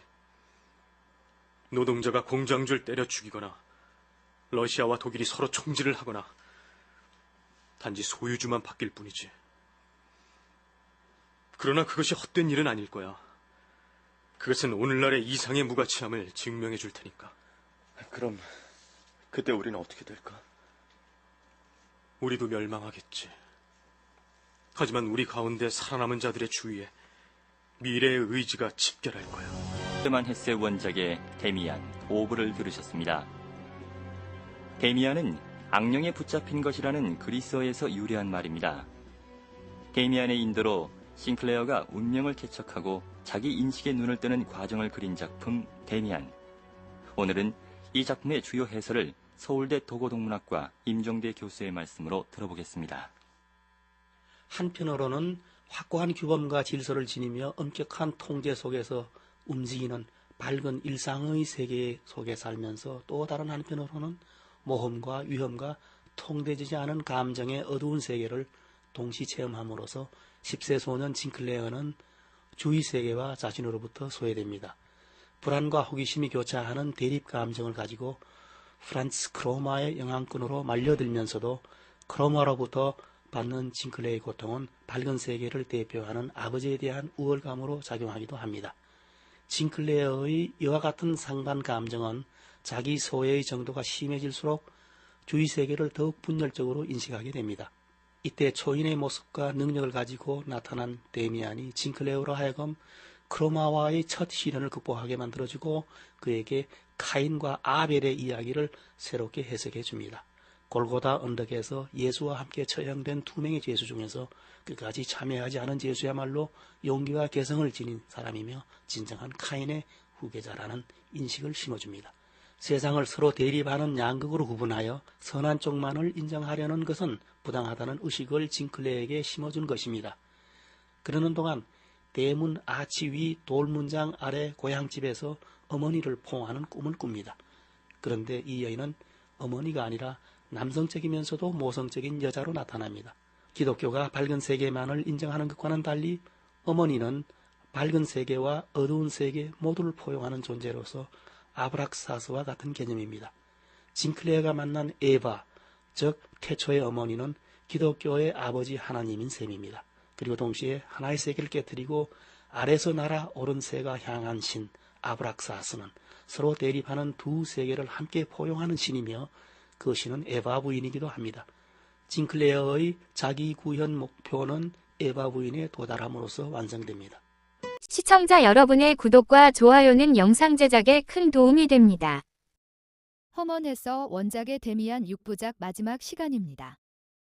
지난 이야기, 교육과 절제에 대해 고민하던 크나우어는 자살을 기도합니다. 싱클레어는 그를 위로합니다. 대학에 진학한 싱클레어는 허무와 고독에 빠져 있었습니다. 어느 날 그는 데미안과 재회합니다. 그는 세계가 썩어 있으며 곧 변화가 찾아올 것이라고 말합니다. 다음날 밤 나는 데미안의 집에 갔다. 문 위에 검은 나무벽 위에는 내가 잘 아는 그림이 걸려 있었다. 수없는 형상이 번개처럼 빠르게 내 영혼을 스쳐 지나갔다. 현관문의 아치 위에 돌로 된 문장을 달고 있는 고향집. 그 문장을 그리던 소년 데미안. 나의 원수 크로모의 속박에 얽혀있던 소년으로서의 나 자신. 조용한 교실의 책상에서 동경의 새를 그리던 청년으로서의 나 자신. 그리고 모든 것이 이 순간까지에 이르는 모든 것이 나의 내부에서 되울리고 시인되고 대답되고 긍정됐다. 내 눈길이 아래쪽으로 향했다. 새의 그림 아래 검은 옷을 입은 키 큰 부인이 서 있었던 것이다. 싱클레어죠? 첫눈에 알아봤어요. 잘 왔어요. 그녀 가까이에 있다는 것은 사랑의 행복이었고 그녀의 눈빛은 충족이었다. 나는 목적지에 도달한 것이다. 우린 당신을 기다렸어요. 이 그림이 오자 당신이 우리에게로 오는 중임을 알았죠. 그 당신 제가 가장 비참했던 시절이었어요. 누구에게나 그 길은 그렇게 어려운 것인가요? 태어난다는 건 언제나 어려운 일이죠. 새도 알에서 나오기 위해서 애쓰잖아요. 돌이켜 생각해봐요. 그 길이 어렵기만 했나요? 아름답진 않았어요? 비애가 나를 사로잡았다. 눈물이 억누를 길 없이 내 안에서 넘쳐 흘러 나를 압도했다. 싱클레어, 당신은 어린애군요. 당신의 운명은 당신을 사랑하고 있어요. 당신이 충실함을 잃지 않는다면 그것은 언젠가는 완전히 당신의 것이 될 거예요. 그녀가 내게 손을 내밀었다. 자, 가까운 친구들은 나를 에바 부인이라고 부른답니다. 당신도 원한다면 그렇게 불러요. 그날부터 나는 아들이나 형제처럼 그 집에 드나들었다. 현관문을 닫고 그 집에 들었을 때면 나는 벌써 흡족하고 행복했다. 밖엔 현실이 있다. 거리와 집, 사람과 도서관. 그런데 여기 집 안에는 사랑과 영혼이 있고 전설과 꿈이 살고 있다. 그러나 우리는 결코 세상과 차단되어 살고 있는 것은 아니었다. 단지 보는 방식의 차이에 따라 분리되어 있었다. 표지를 지닌 우리는 세상의 눈에 이상스럽다든가 미쳤다든가 위험스럽다고 여겨질지도 모른다. 하지만 우린 각성한 자, 혹은 각성하고 있는 자들이다. 에바 부인과 막스와 나 말고도 여러 종류의 탐구자들이 우리 모임에 속해 있었다. 그 중에는 점성술가와 카발라 학파, 톨스토이 백작의 신봉자까지 있었고 인도풍의 구도자와 채식주의자 등이 있었다. 우리는 엄청난 노력으로 새로운 무기를 만들어냈지만 마침내 정신의 황폐화에 빠지고 만 겁니다. 네, 맞습니다. 유럽은 온 세계를 얻었지만 그로 인해서 자기의 혼을 잃어버린 겁니다. 새로운 탄생과 현대의 붕괴가 가까웠다는 것은 우리 모두의 마음속에서 분명한 일이었다. 데미안은 나에게 여러 번 말했다. 유럽의 영혼은 무한히 오랫동안 쇠사슬에 매어져 있는 짐승이란 말이야. 그것이 해방됐을 때 그 최초의 행동은 칭찬받을 만한 것이 못 될 거야.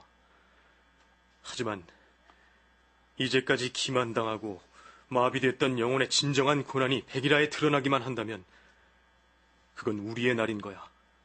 인류의 여정에 영향을 끼친 사람들은 모두 하나같이 운명에 대해 준비하고 있었기 때문에 유능하고 활동적이었다. 모세와 부처도, 나폴레옹과 비스마르크도. 그들은 준비하고 있었기 때문에 새로운 발전으로 넘어가면서 자기들의 종족을 구할 수 있었던 거야. 그러므로 우린 준비를 하려는 거야. 이른 봄철에 내가 결코 잊을 수 없는 날이 왔다.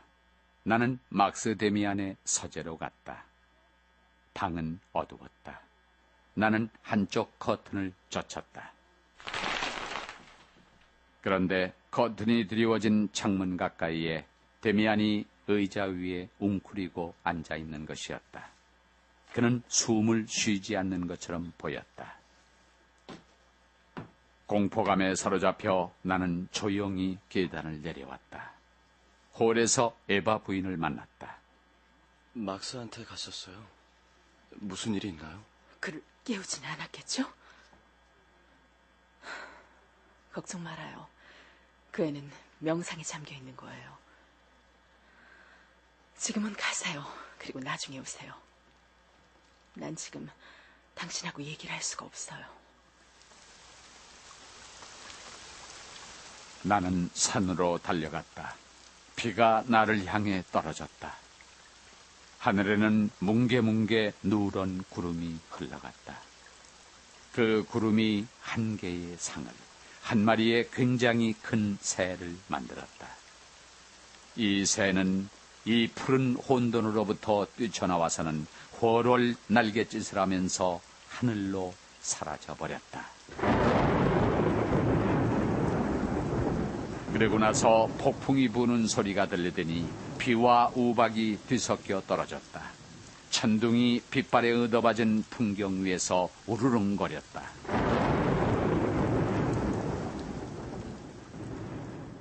몇 시간 뒤 내가 되돌아오자 데미안은 나를 자기 방으로 데려갔다. 오늘 뭔가가 시작됐어. 평범한 뇌우가 아닌 것 같아. 뭘 봤어? 구름 속에서 한 마리 새를 봤어. 내 매였지. 노랗고 굉장히 컸어. 그 새는 곧 검푸른 하늘로 날아가 버렸어. 그건 뭔가를 의미하고 있을 거야. 뭔지 알겠니? 아니, 난 그저 그것이 동요를 운명 속의 한 발자국을 뜻한다고 느낄 뿐이야. 운명 속의 한 발자국이라고! 그래, 똑같은 걸 나도 지난밤에 꿈꿨어. 그리고 어머니도 어제 똑같은 예감을 느꼈다는 거야. 난 사다리를 타고 탑으로 올라가는 꿈을 꿨어.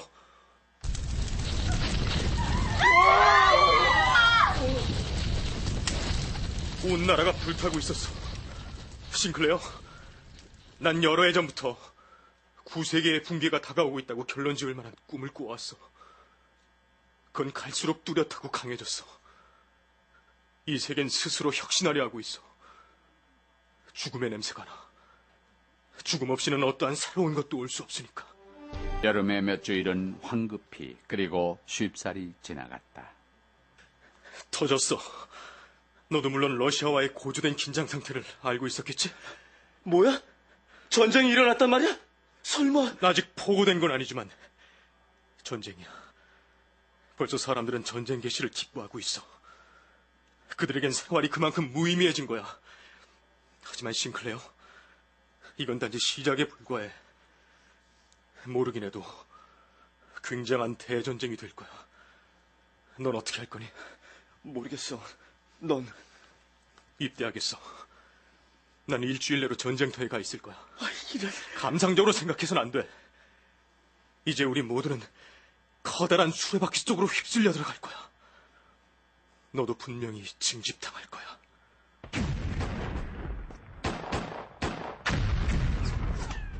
내 이야기의 끝이 가까워졌다. 사태는 급격히 진전됐다. 곧 전쟁이 일어났고 데미안은 군복을 입고 낯선 모습으로 떠나갔다. 나는 에바 부인과도 작별했다. 그녀는 내 입에다 입을 맞추고 잠시 동안 나를 자기의 가슴에 끌어안았다. 모든 사람이 형제들 같았다. 그들은 조국과 명예를 생각했다. 나는 그들의 얼굴에서 표지를 보았다. 그것은 사랑과 죽음을 의미하는 아름답고 고귀한 표지였다.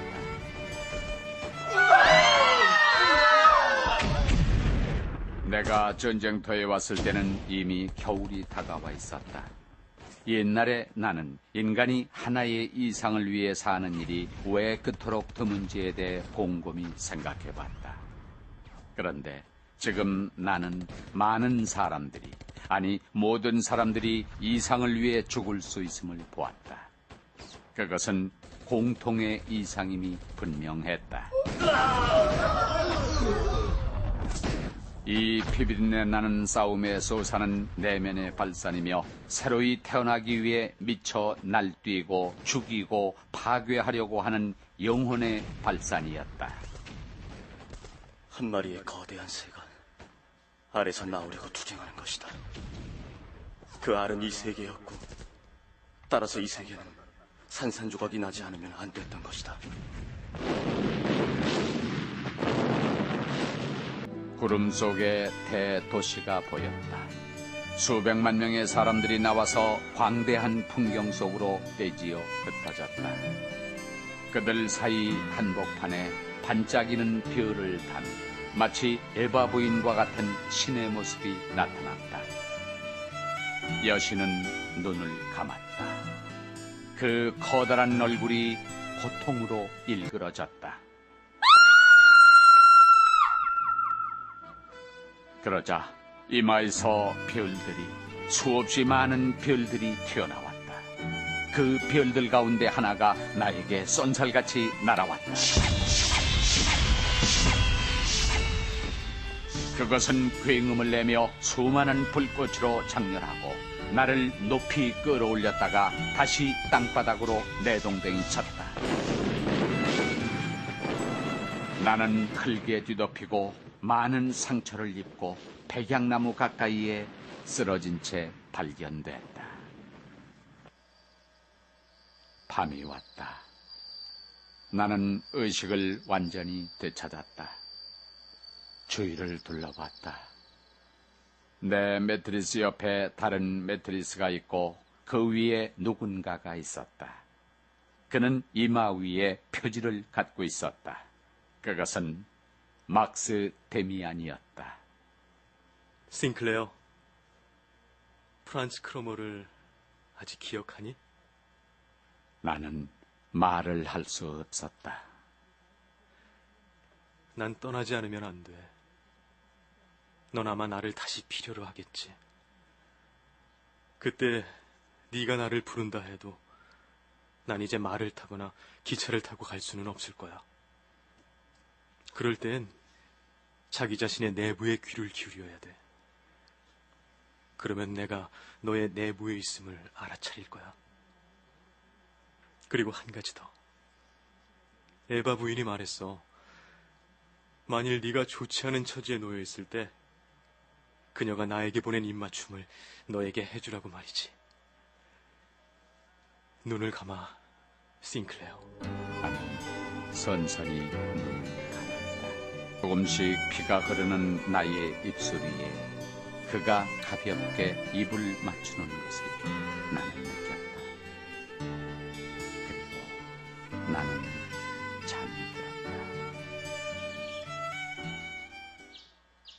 다음 날 아침 눈을 떴다. 나는 급히 옆에 매트리스로 몸을 돌렸다. 그 위에는 내가 한 번도 본 적이 없는 낯선 사람이 누워 있었다. 붕대를 감는 것은 아팠다. 그리고 그 이후에 내게 일어난 모든 일이 아팠다. 그러나 나는 때때로 열쇠를 찾아 나 자신의 내부, 어두운 거울 속에 운명의 상이 졸고 있는 그곳으로 완전히 내려가기만 하면 됐다.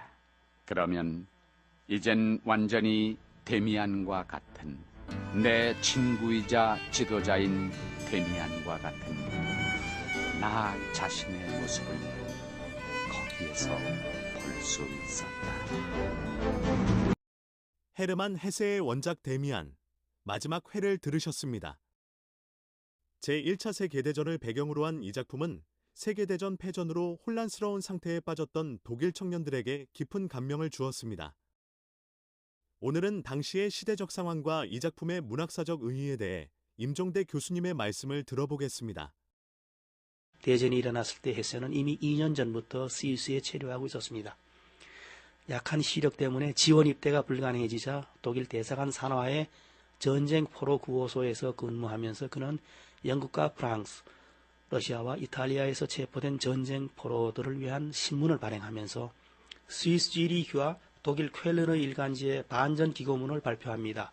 독일어권 전체가 전쟁 열기에 사로잡혀 전쟁을 예찬하던 광기의 시기에 발표한 반전 기고문으로 인해 그는 조국의 배신자 변절자로 낙인 찍혔습니다. 여기에다가 구호소 봉사일로 과로에 지친 그는 아버지의 죽음, 부인의 정신병 악화 등의 악재가 겹치자 신경장애를 일으켜 정신과 치료를 받습니다. 이것이 그가 프로이트의 정신분석학을 접할 수 있었던 계기였지요. 정신분석 치료를 통한 인간 정신의 치유 가능성을 직접 체험한 후 그것을 소재로 한 문학적 결실이 바로 1919년에 출간된 소설 데미안이었습니다. 소설 데미안에서는 본원적인 사건이 일어나는 장소가 주인공의 영혼의 영역입니다. 당시 정신분석학을 수용하는 데 예민한 인식을 가지고 있던 전쟁 세대의 청년들은 소설 데미안이 발표되자 열광했습니다. 패전국이자 전범국가이기도 했던 독일에서 세계의 젊은이들을 감동시킨 작품이 나온 것입니다.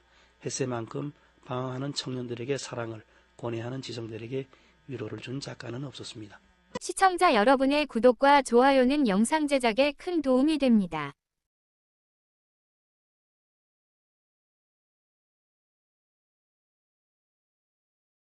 시청자 여러분의 구독과 좋아요는 영상 제작에 큰 도움이 됩니다.